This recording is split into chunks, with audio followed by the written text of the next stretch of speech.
नमस्कार दोस्तों, आइए जानते हैं आज राजस्थान की बड़ी खबरें। आज की पहली खबर है कि मनरेगा में बिना ई-केवाईसी के नहीं होगा भुगतान। सिरोही जिले की सभी ग्राम पंचायतों में पंजीकृत श्रमिकों को अब ई-केवाईसी करवाना अनिवार्य होगा ताकि भविष्य में किसी भी प्रकार की तकनीकी या भुगतान संबंधी कठिनाई न हो। हालांकि जिला परिषद की ओर से जिले की सभी ग्राम पंचायतों में कनिष्ठ सहायक, रोजगार सहायक, एक्टिव मेट के माध्यम से पंजीकृत श्रमिकों की ई-केवाईसी करवाने के निर्देश दिए हैं, लेकिन अभी तक केवल 31.97% लोगों की ई-केवाईसी हुई। कोटा समेत 10 शहरों में बारिश, बंगाल की खाड़ी और अरब सागर में उठे चक्रवात के प्रभाव से राजस्थान के मौसम में बदलाव आया है। कोटा में देर रात से सुबह तक रुक रुक कर बारिश हुई। सवाई माधोपुर में सोमवार अलसुबह बूंदाबांदी हुई। उदयपुर जिले के खेरवाड़ा सहित कई इलाकों में आज सुबह बारिश हुई। पाली, चित्तौड़गढ़, भीलवाड़ा, टोंक, डूंगरपुर, अजमेर और राजसमंद में भी रिमझिम बरसात हुई। राजधानी जयपुर में सुबह से बादल छाए हुए हैं। मौसम विशेषज्ञों के मुताबिक इस सिस्टम का सबसे ज्यादा असर सोमवार और मंगलवार देखने को मिलेगा। इससे कई इलाकों में भारी बारिश हो सकती है। मौसम विभाग ने सोमवार को उदयपुर व कोटा संभाग के 6 जिलों में ऑन रेंज और 17 जिलों में येलो अलर्ट जारी किया है। यह चक्रवात 28 अक्टूबर को आंध्र प्रदेश के समुद्री तट से टकराएगा। राजस्थान में यहां बनेगा अत्याधुनिक सेंटर। राजधानी जयपुर की तर्ज पर अब प्रदेश के जिलों में भी कन्वेंशन सेंटर बनाए जाएंगे। इसकी शुरुआत पाली और बांसवाड़ा से होगी। कन्वेंशन सेंटर के लिए न्यूनतम 10,000 वर्ग मीटर की जगह तय की जाएगी। जिला परिषद ने इसका प्लान बनाकर जयपुर भेजने की तैयारी शुरू कर दी है। बांसवाड़ा जिले के अत्याधुनिक कन्वेंशन सेंटर के लिए ठीकरिया में जमीन की तलाश की जा रही है। जिला परिषद सीईओ गोपाल लाल स्वर्णकार ने मौका देखा है। स्वर्णकार ने बताया कि जमीन देख ली है, अब जिला कलेक्टर से चर्चा की जाएगी, उसके बाद सरकार को प्लान भेजा जाएगा। हिस्ट्री शीटर डेनिस हत्याकांड में बड़ा खुलासा। हिस्ट्री शीटर डेनिस बावरिया हत्याकांड के मुख्य सूत्रधार चौड़ानी की ढाणी परसरामपुरा निवासी जितेंद्र उर्फ जोनी पुत्र ओम प्रकाश मेघवाल को गिरफ्तार किया है। आरोपी ने वारदात को अंजाम देने के लिए लड़के उपलब्ध कराए थे। मामले में पुलिस अब तक 6 आरोपियों को गिरफ्तार कर चुकी है। रोहित गोदारा गैंग के 6 फॉलोअर्स गिरफ्तार। फतेहपुर सदर थाना पुलिस ने रोहित गोदारा गैंग के 6 फॉलोअर्स को गिरफ्तार किया है। यह कार्रवाई सीकर पुलिस द्वारा रोहित गोदारा, वीरेंद्र चारण और राहुल स्वामी उर्फ राहुल रीनाऊ गैंग के फॉलोअर्स के खिलाफ चलाए जा रहे विशेष अभियान के तहत की गई है। सदर थाना अधिकारी सुरेंद्र सिंह ने बताया कि रविवार को एक टीम गठित की गई थी। तकनीकी सहायता और मुखबिर की सूचना के आधार पर गैंग के इन 6 फॉलोअर्स को धारा 170 के तहत गिरफ्तार किया गया। राजस्थान में होंगी 10,000 से ज्यादा राजनीतिक नियुक्तियां। राजस्थान में बिहार चुनाव के बाद 10,000 से ज्यादा बीजेपी कार्यकर्ताओं नेताओं को राजनीतिक नियुक्तियों का तोहफा मिल सकता है। प्रदेश भाजपा ने 100 से ज्यादा बोर्ड निगमों आयोग में नियुक्तियों की तैयारी शुरू कर दी है। इसमें वसुंधरा खेमे के नेताओं को भी जगह मिल सकती है। वहीं कांग्रेस छोड़कर बीजेपी में आए लालचंद कटारिया, राजेंद्र यादव जैसे नेता भी रेस में शामिल हैं। बोर्ड आयोग में कई पद ऐसे हैं जिनका दर्जा मंत्री स्तर का होता है। नियुक्तियों में जो पद सौंपे जाएंगे उनमें हर महीने 20,000 से लेकर 1,20,000 तक वेतन मिलेगा। भजन लाल सरकार आने के बाद प्रदेश में अब तक मात्र 9 बोर्ड आयोगों में ही राजनीतिक नियुक्तियां हो सकी हैं। राजनीतिक विश्लेषकों का मानना है कि आगामी पंचायत निकाय चुनाव से पहले सरकार कार्यकर्ताओं की नाराजगी दूर कर एक तीर से 2 निशाने साधना चाहती है। 400 टन कचरे से प्रतिदिन बनेगी 6 मेगावाट बिजली। जोधपुर नगर निगम दक्षिण ने रविवार को 500 करोड़ रुपए के प्रोजेक्ट्स का लोकार्पण और शिलान्यास किया। इस अवसर पर केंद्रीय मंत्री गजेंद्र सिंह शेखावत ने कहा कि इन कार्यों से शहर के विकास को नई गति मिलेगी। गजेंद्र सिंह शेखावत ने कहा, लगभग 500 करोड़ रुपए से अधिक के प्रोजेक्ट का उद्घाटन और शिलान्यास शहर वासियों के लिए बहुत बड़ी सौगात साबित होंगे। इन प्रोजेक्ट्स के माध्यम से न केवल जोधपुर के सीवरेज और ठोस कचरा प्रबंधन की व्यवस्था सुधरेगी, बल्कि जल्द ही शहर में खेल गतिविधियों को बढ़ावा देने के उद्देश्य से अटल खेल स्टेडियम बनकर तैयार हो। गौरतलब है कि नगर निगम का कार्यकाल 9 नवंबर को समाप्त हो रहा है। राजस्थान में उद्योग और रोजगार को मिली रफ्तार। राजस्थान राज्य औद्योगिक विकास एवं निवेश निगम रीको ने बालोतरा जिले में स्थित HPCL Rajasthan refinery limited HRRL के पास बने राजस्थान पेट्रो जोन RPZ में जमीन आवंटन की प्रक्रिया शुरू कर दी है। यह जोन प्रदेश की नई औद्योगिक प्रगति का बड़ा केंद्र बनने जा रहा है। रीको ने हाल ही में डायरेक्ट अलॉटमेंट स्कीम 2025 के तहत पॉलीमर आधारित उद्योगों को 11 प्लॉट आवंटित किए, जिनमें करीब 65 करोड़ रुपए का निवेश आने की संभावना है।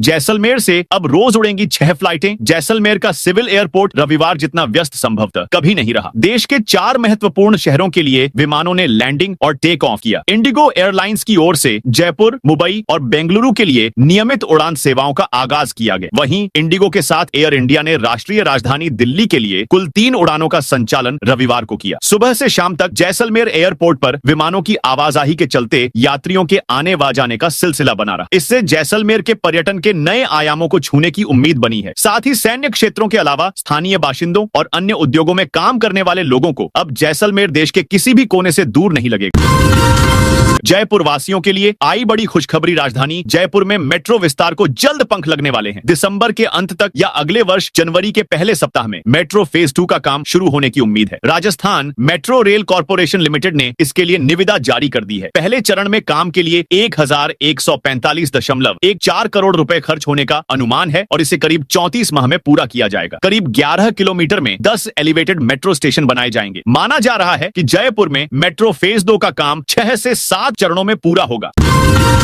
सरिस्का मुकुंदरा टाइगर रिजर्व से 18 गांवों का विस्थापन। अटका सरिस्का और मुकुंदरा टाइगर रिजर्व के बाघों को पर्याप्त जगह के लिए गांवों के विस्थापन का इंतजार। सरिस्का में 6 और मुकुंदरा में 12 गांवों की पुनर्वास प्रक्रिया ठप पड़ी है। सरिस्का टाइगर रिजर्व के गांवों के विस्थापन के लिए न जमीन मिली और न मुआवजा तय किया गया। यहाँ 13 शावक ऐसे हैं जिनको आगामी 6 माह में टेरिटरी बनानी है। ऐसे में यह एरिया खाली नहीं हुआ तो ये शावक आबादी की ओर रुख करेंगे। सुप्रीम कोर्ट के आदेश के बाद भी विस्थापन की प्रक्रिया पर निर्णय नहीं हो पाए। नाथूसर गांव के ही अधिकांश परिवार विस्थापित किए गए थे। सरिस्का में अभी 48 बाघ हैं।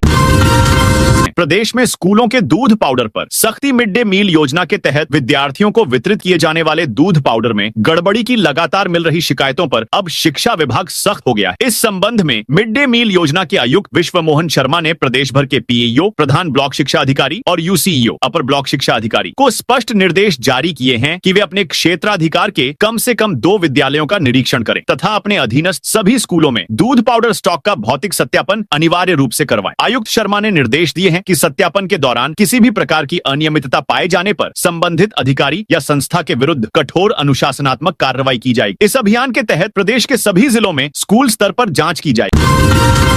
आरएलपी के स्थापना दिवस की तैयारी में जुटे राष्ट्रीय लोकतांत्रिक पार्टी आरएलपी के स्थापना दिवस पर 29 अक्टूबर को बीकानेर में कार्यक्रम होंगे। पार्टी के प्रस्तावित कार्यक्रम की तैयारियों का जायजा लेने के लिए आरएलपी प्रमुख और नागौर सांसद हनुमान बेनीवाल रविवार 26 अक्टूबर हनुमानगढ़ पहुंचे। बेनीवाल ने जिले भर के युवाओं, किसानों और समर्थकों से अधिकाधिक संख्या में शामिल होने का आह्वान किया। विभिन्न समाजों और संगठनों ने पुष्प वर्षा कर बेनीवाल का अभिनंदन किया। युवाओं ने 101 किलो फूल से बनी माला से बेनीवाल का स्वागत करते हुए जोरदार नारेबाजी की और पार्टी के झंडे लहराए। इस दौरान उन्होंने पत्रकारों से बातचीत करते हुए कहा कि 29 अक्टूबर को पार्टी के स्थापना दिवस के अवसर पर बीकानेर में एक भव्य कार्यक्रम आयोजित किया जाएगा। इस कार्यक्रम में राष्ट्रीय लोकतांत्रिक पार्टी प्रदेश के समग्र विकास के लिए 7 संकल्प लेगी।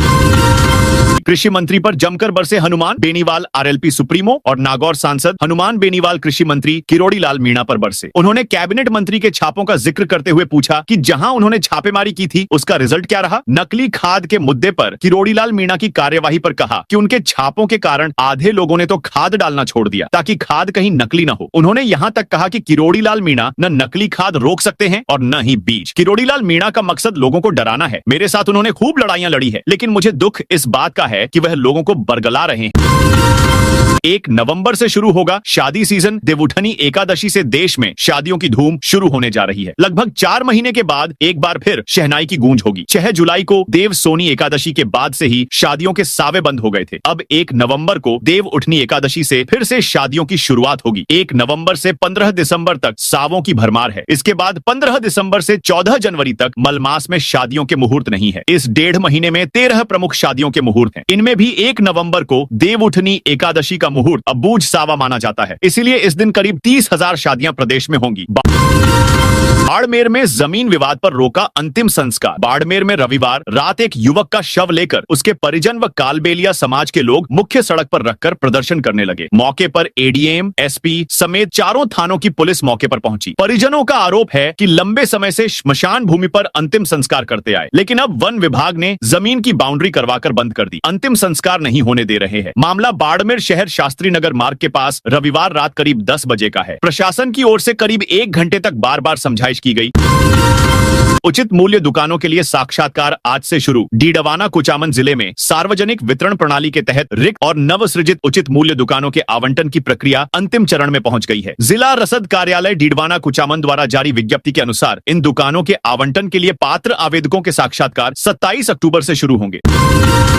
भरतपुर नगर निगम ने केस जीतने के बाद तोड़ा अतिक्रमण। भरतपुर नगर निगम की टीम ने कलेक्ट्रेट के सामने एक मकान के बाहर बने पक्के अतिक्रमण को तोड़ा। यह अतिक्रमण राष्ट्रीय सर्वमेघ वंश महासभा अभाव अभियोग निराकरण विभाग के प्रदेश उपाध्यक्ष राजकुमार पप्पा ने किया हुआ था। अतिक्रमणकारी नगर निगम के खिलाफ कोर्ट में गए। वहां नगर निगम केस जीत गया था, जिसके बाद अतिक्रमण को हटाया गया। पहली बार एकेडमिक रिसर्च का काम होगा। शुरू एसजेपी मेडिकल कॉलेज में पहली बार multi disciplinary research unit MDRU बनाई जाएगी। इस यूनिट की स्थापना 1,25,00,000 रुपए की लागत से की जाएगी, जिसमें 25 लाख रुपए सिविल वर्क पर और 1 करोड़ रुपए मशीन ऑफ उपकरणों पर खर्च होंगे। कॉलेज में यह यूनिट शुरू होने के बाद एकेडमिक रिसर्च का काम होगा। MD करने वाले स्टूडेंट्स और फैकल्टी सदस्यों को अब संस्थागत स्तर पर रिसर्च करने की सुविधा व सहयोग मिलेगा। यूनिट की स्थापना के बाद कॉलेज में अत्याधुनिक उपकरण लगाए जाएंगे, जिससे विभिन्न विभागों में संयुक्त रूप से शोध कार्य किए जा सकेंगे।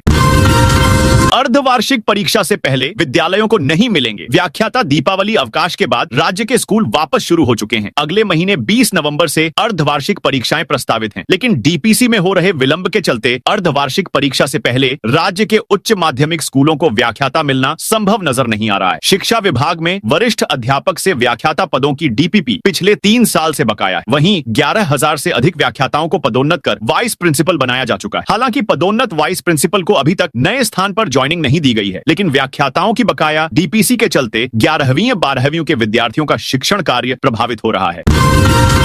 बाड़मेर में SDM और डॉक्टरों के बीच विवाद सुलझा। बाड़मेर SDM और डॉक्टरों के बीच हुआ विवाद रविवार शाम को थम गया। डॉक्टरों का दावा है कि जिला कलेक्टर टीना डाबी की मध्यस्थता के बाद प्रशासन की तरफ से माफी मांग ली गई। इसके बाद हमने हमारा विरोध प्रदर्शन स्थगित कर दिया। वहीं SDM का कहना है कि जिला कलेक्टर टीना डाबी की मध्यस्थता में वार्ता हुई। कलेक्टर ने प्रशासन की तरफ से जांच करने गई टीम के काम में रुकावट पैदा करने के बावजूद बड़प्पन दिखाते हुए सुलह करवा दी। फिलहाल मेडिकल कॉलेज के कुछ डॉक्यूमेंट सीज किए हैं।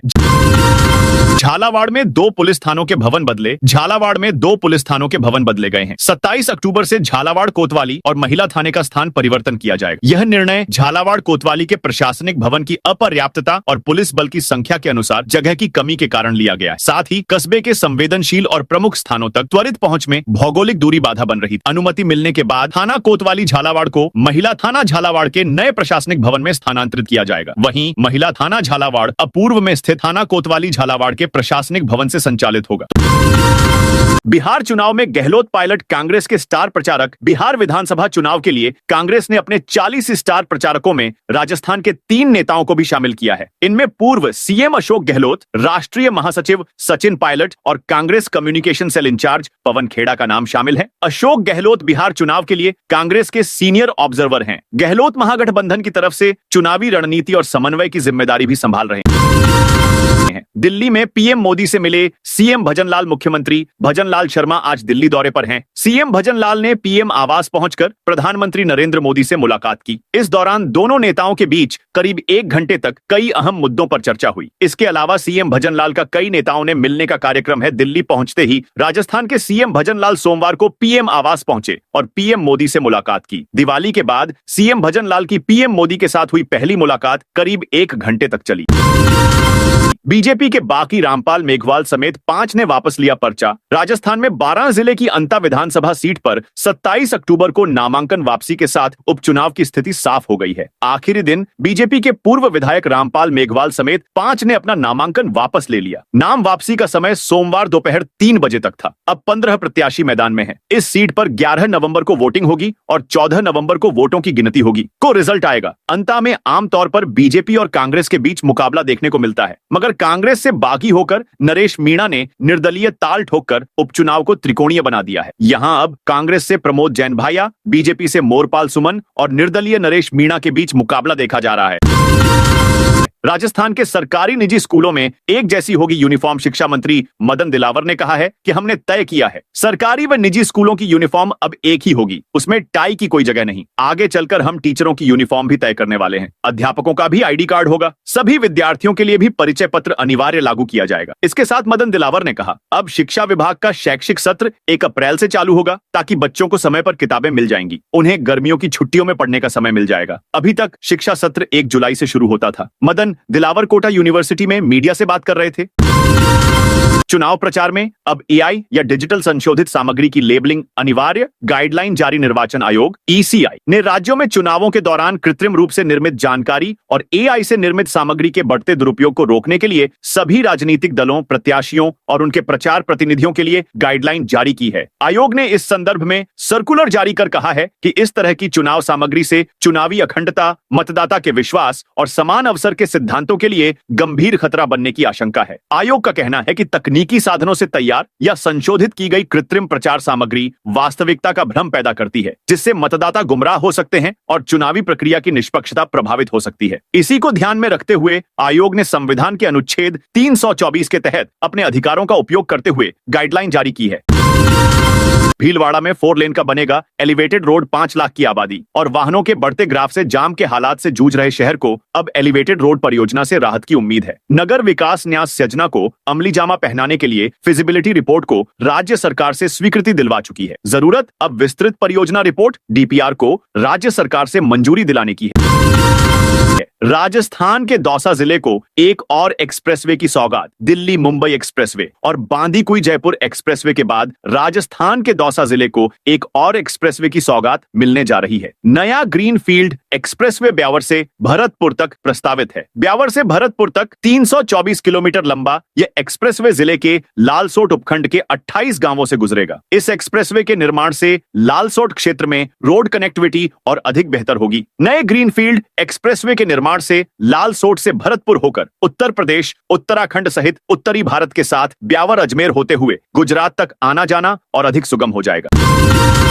सरकारी विद्यालयों व छात्रावासों में मेक इन इंडिया की एंट्री। प्रदेश के सरकारी स्कूलों व छात्रावासों में अब विदेशी कंपनियों के उत्पादों का उपयोग नहीं होगा। शिक्षा मंत्री मदन दिलावर के निर्देश पर माध्यमिक शिक्षा निदेशालय ने आदेश जारी कर स्पष्ट किया कि केवल सरकारी एजेंसियों की ओर से निर्मित स्वदेशी वस्तुओं का ही उपयोग किया जाए। प्रधानमंत्री नरेंद्र मोदी की परिकल्पना के अनुसार मेक इन इंडिया को बढ़ावा देने के लिए शिक्षा विभाग के अधीनस्थ सभी कार्यालय में अब केवल भारत में निर्मित वस्तुओं का ही क्रय किया जाएगा। बिजली चोरी के खिलाफ बड़ी कार्रवाई। 200 अवैध कनेक्शन हटाए दीपावली पर। शहर में निर्बाध विद्युत आपूर्ति देने के बाद जयपुर विद्युत वितरण निगम लिमिटेड ने बिजली चोरी के खिलाफ रविवार को बड़ी कार्रवाई की है। 50 से अधिक कर्मचारियों के दस्ते के साथ पहुंचे निगम अभियंताओं ने शहर की 3 बस्तियों में छापामार कार्रवाई की। करीब 200 अवैध सर्विस लाइन जंपर हटाए और 3 VCR भरकर 1,50,000 रुपए का जुर्माना वसूला गया। दिसंबर में मिलनी थी 300 नई CNG बसें। टेंडर रद्द। जयपुर शहर में शहरी परिवहन व्यवस्था आगामी महीनों में बेपटरी होने वाली है। JCTSL ने दिसंबर में मिलने वाली 300 नई CNG बसों का टेंडर ही रद्द कर दिया है। तो दूसरी तरफ 70 से अधिक अवधि पार हो चुकी कंडम श्रेणी की बसों को मार्च 2026 तक सड़क पर दौड़ाने की मंजूरी दे दी है। ऐसे में शहर में अब आए दिन बसों के ब्रेकडाउन जैसी समस्याएं खड़ी होना तय है। ACB ने अधिकारी को 90,000 घूस लेते रंगे हाथ दबोचा। भ्रष्टाचार के खिलाफ ACB की बड़ी कार्रवाई सरदार शहर तहसील कार्यालय में देखने को मिली, जहां ACB की टीम ने सहायक प्रशासनिक अधिकारी निर्मल सोनी को 90,000 रुपए की रिश्वत लेते रंगे हाथों गिरफ्तार किया। जानकारी के अनुसार ACB मुख्यालय जयपुर के निर्देश पर ACB चौकी झुंझुनू इकाई ने यह ट्रैप कार्रवाई की।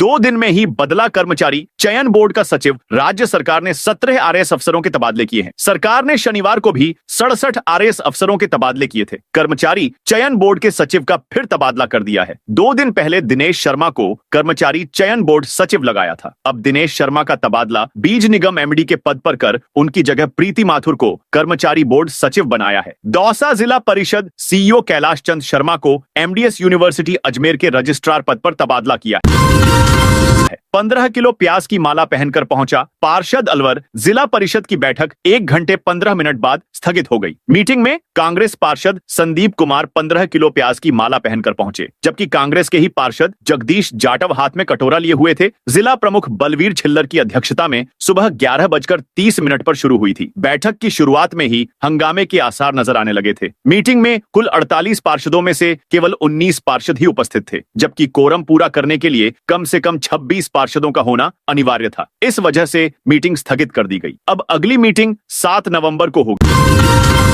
इंद्रगढ़ GSS का किसानों ने घेराव किया। दिन में बिजली चाहिए। अलवर के मालाखेड़ा क्षेत्र के इंद्रगढ़ बिजली GSS पर सोमवार को आसपास के करीब 10 गांवों के किसानों ने बिजली विभाग के खिलाफ जोरदार प्रदर्शन किया। किसानों का कहना है कि विभाग की ओर से अब बिजली की सप्लाई रात के समय दी जा रही है, जबकि पहले दिन में 3 फेज बिजली उपलब्ध कराई जाती थी। किसानों ने मांग की कि खेतों में कामकाज के लिए उन्हें दिन में ही बिजली की सप्लाई दी जाए, ताकि वे सुरक्षित रूप से सिंचाई और अन्य कृषि कार्य कर सकें। आरएसएस की 2 लाख घरों तक पहुंचेंगी 4000 टोली। राष्ट्रीय स्वयंसेवक संघ आरएसएस अपने शताब्दी वर्ष के कार्यक्रमों के तहत 1 नवंबर से गृह संपर्क अभियान शुरू करेगी। फलोदी जिले में इस अभियान के तहत स्वयंसेवक 2 लाख घरों तक पहुंचेंगे। इसके लिए 4000 टोलियां बनाई गई हैं, जो नगर और ग्रामीण क्षेत्रों में प्रत्येक हिंदू परिवार से संपर्क करेंगी। प्रत्येक 50 घरों के लिए एक गठ की संरचना तय की गई है। राजस्थान में मंत्रिमंडल फेरबदल के आसार। मुख्यमंत्री भजनलाल शर्मा ने सोमवार को दिल्ली में प्रधानमंत्री नरेंद्र मोदी से मुलाकात की। सीएमओ ने इसे शिष्टाचार मुलाकात बताया है। वहीं पीएम मोदी से सीएम की मुलाकात के बाद प्रदेश में भी जल्द मंत्रिमंडल फेरबदल होने के कयास तेज हो गए हैं। माना जा रहा है कि दोनों नेताओं की इस मुलाकात के दौरान मंत्रिमंडल फेरबदल, राजनीतिक नियुक्तियों और सरकार के कामकाज को लेकर चर्चा हुई है। कुछ दिन पहले गुजरात में अप्रत्याशित रूप से पूरे मंत्रिमंडल का इस्तीफा लेकर नए सिरे से फेरबदल किया गया था। सरकारी पोर्टलों की फर्जी वेबसाइट बनाकर करोड़ों की ठगी, सरकारी योजनाओं में सेंध लगाकर करोड़ों रुपए की हेराफेरी करने वाले गिरोह का बड़ा खुलासा हुआ है। झालावाड़ पुलिस ने ऐसे हाईटेक ठगों को पकड़ा है जो पीएम किसान सम्मान निधि, जनाधार, आपदा प्रबंधन और सोशल सिक्योरिटी पेंशन जैसी योजनाओं के सरकारी पोर्टलों में सेंध लगाकर अपात्र लोगों के खातों में रकम ट्रांसफर कर रहे थे। बीकानेर में गोचर भूमि विवाद में कांग्रेस करेगी आंदोलन। बीकानेर एवं गोचर विवाद पर कांग्रेस बड़े आंदोलन के मूड। बीकानेर में गोचर भूमि को रेजिडेंशियल घोषित करने के मामले में कांग्रेस बड़ा आंदोलन करेगी। आंदोलन की पहली कड़ी के रूप में 30 अक्टूबर को जिला कलेक्टर कार्यालय के सामने कांग्रेस धरना देगी और कांग्रेस कार्यकर्ता उपवास रखेंगे। पूर्व कैबिनेट मंत्री डॉक्टर बीडी कल्ला भी उपवास रखेंगे। मुख्यमंत्री अवधि पार ब्याज राहत योजना की डेडलाइन बढ़ी। राजस्थान सरकार ने किसानों को बड़ी राहत देते हुए मुख्यमंत्री अवधि पार ब्याज राहत एक मुश्त समझौता योजना 2025 से 26 की अंतिम तिथि 30 सितंबर से बढ़ाकर 31 दिसंबर 2025 कर दी है। श्री गंगानगर जिला प्राथमिक सहकारी भूमि विकास बैंक के लोनधारियों के लिए यह सुनहरा मौका है। बैंक के सचिव ने बताया कि योजना के तहत 30 सितंबर तक लोन की आंशिक राशि जमा कर चुके पात्र सदस्य अब शेष राशि 31 दिसंबर तक जमा कर योजना का लाभ ले सकते हैं। वहीं जो सदस्य अभी तक पूरी तरह वंचित हैं, वे भी अब तक बकाया लोन राशि जमा करवाकर फायदा उठा सकते हैं। सैंपऊ प्रधान के खिलाफ अविश्वास प्रस्ताव की तैयारी। धौलपुर जिले की सैंपऊ पंचायत समिति में सत्ता परिवर्तन की सुगबुगाहट तेज हो गई है। प्रधान से नाराज 1 दर्जन से अधिक पंचायत समिति सदस्यों ने दीपावली के अवसर पर जिला मुख्यालय पर एक बड़े नेता के आवास पर बैठक की। इस बैठक में वर्तमान प्रधान दुष्यंत बघेल के खिलाफ अविश्वास प्रस्ताव लाने की रणनीति पर चर्चा की गई। तो दोस्तों, यह थी आज राजस्थान की बड़ी खबरें। आप इस वीडियो को कौन से जिले से देख रहे हैं, उस जिले का नाम जरूर बताइए।